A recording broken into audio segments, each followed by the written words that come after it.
ഈ മരുന്ന് അപ്പുറത്തുനിന്ന് വാങ്ങിക്കണം. കാശൊന്നും കൊടുക്കണ്ട. ദിവസം 3 നേരം.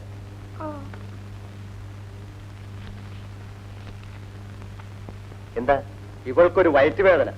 എപ്പോ തുടങ്ങി? കുറച്ചു നാളായി. ഈ കുപ്പി ഒന്ന് കഴുകിക്കൊണ്ട് വരാൻ പഠിച്ചു. കഴുകിട്ട് പോകുന്നില്ല, മരുന്നിന്റെ കറയാ.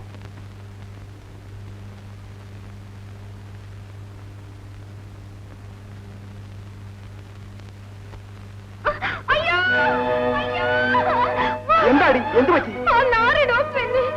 കണ്ടോ? ഇത് ആശുപത്രിയോ വിചാരിച്ചാലയോ? ഇതിന് സമാധാനം ഉണ്ടാക്കാൻ ഞാൻ അവിടെ പോകത്തില്ല. എടോ ഡോക്ടറെ, ഇങ്ങോട്ടിറങ്ങി വേണം. ഇങ്ങോട്ടിറങ്ങി വരാൻ. തന്റെ ചികിത്സ ഇന്ന് ഞാൻ അവസാനിപ്പിക്കും. ഇങ്ങോട്ടിറങ്ങി വരാനാ പറഞ്ഞത്. എന്ത് പറ്റി? എന്ത് പറ്റിയെന്നോ?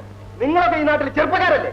എന്റെ സഹോദരിയെ ചികിത്സിപ്പിക്കാനാ കൊണ്ടുവന്നത്, അല്ലാതെ ഡോക്ടറെ കൊണ്ടോ? തന്റെ സഹോദരിയെ ഡോക്ടർ എന്ത് ചെയ്തെന്നാ പറയണേ? എന്ത് ചെയ്തെന്നോ? പരിശോധിക്കാന്ന് പറഞ്ഞ് എന്നെ ഇറക്കി വിട്ടിട്ട് അവളെ കയറി പിടിച്ചിരിക്കും. ഇത് കണ്ടോ?